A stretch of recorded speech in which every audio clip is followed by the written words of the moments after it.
Now, the latest set of economic statistics from India disclosed that in the year to March, the economy was only growing at a rate of 8.5%, slightly below expectations. Oh, to have underachievement problems like that. India, we are repeatedly told, is one of the great success stories of modern times, an emerging power, and we are also repeatedly told the world's biggest democracy to boot. Not according to the Booker Prize-winning novelist Arundhati Roy. She claims tens of thousands of the country's poorest people have been killed, hundreds of thousands tortured by corrupt governments, bought and sold by big corporations. It's the second fastest growing economy in the world, generating a burgeoning middle class and a consumer society to match those in the West. It even has a space program. But this rising tide has not lifted all ships.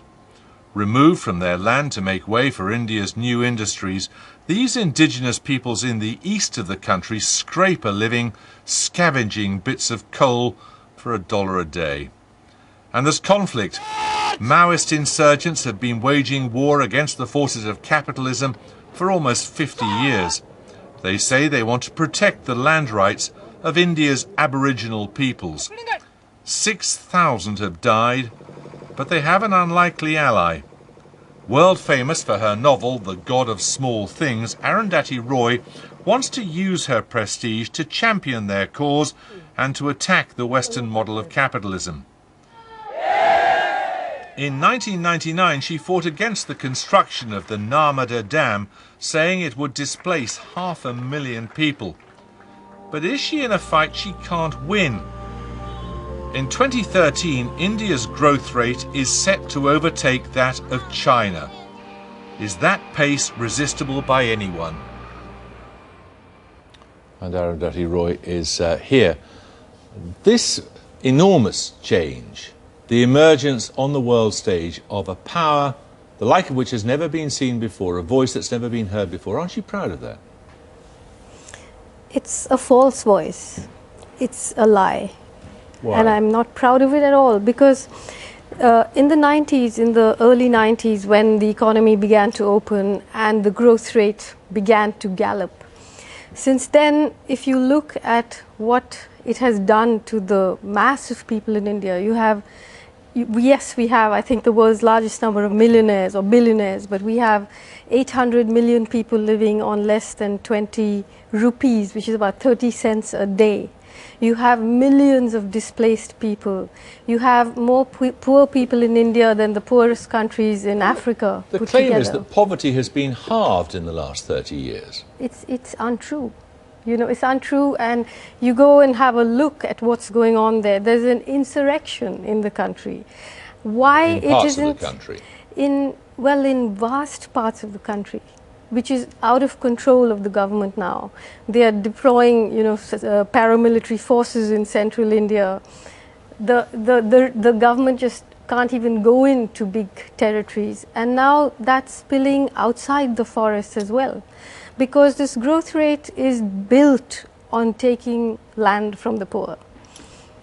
This collection of essays of yours, Broken Republic, features particularly the campaign being fought in part of India where you say the land is going to be appropriated if it isn't resisted for the extraction of bauxite, which is necessary in the production of aluminium. Now, are you suggesting that all natural resources just be left as they are in the hands of indigenous people?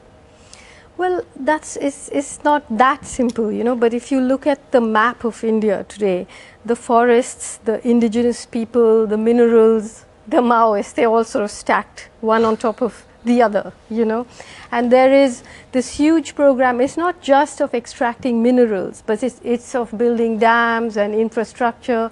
It's displacing millions of people for this, and it's not even as though that bauxite, for example, which is worth some $4 trillion in the state of Orissa, or iron ore, it's not even as though those minerals are going to be used for the good of the people of India. They are being sold to corporations who pay a tiny royalty to the government of India. and the minerals are taken out and traded. But I mean, you end this book. We have to ask our rulers, can you leave the water in the rivers, the trees in the forest, can you leave the bauxite in the mountain? If they say they cannot, then perhaps they should stop preaching morality to the victims of their wars. See, because I think this is a profound question that it doesn't just concern India. It concerns the entire question of what we think of as civilization. And the reason that I ask it is that everybody knows that the planet is in a crisis right now. So you have in India a community of close to 100 million Adivasi or indigenous people. They are not, I'm not suggesting that, you know, everybody goes back to living with loincloths and bows and arrows. However, we have to redefine the meaning of modernity, to redefine the meaning of happiness. For example, you take the bauxite. It's a very good example. Bauxite in the mountain makes the mountain a porous reservoir which holds water, which irrigates the plains. You take the bauxite out of the mountain for what? To make aluminium for what? You know, the people who live there don't want that aluminium. So the question really is, are we ever going to be able to look at something without thinking of it as a resource to feed the kind of capitalism that is leading the planet to a crisis? Is there any country in the world, you may perhaps reject the idea of nation states, I don't know, but is there any country in the world whose practices you admire in this regard? Well, I do reject the idea of the nation state, and I think that what has happened in India, I keep saying the most successful secessionist struggle in India has been the secession of the middle and upper classes into outer space, from where they look down and at the indigenous people, at the poor, and say, what's our bauxite doing in your mountains? You know, what's our water doing in your rivers? And the thing is that in India, there are vast parts of India where there is a different imagination, where there is the possibility of a different kind of modernity.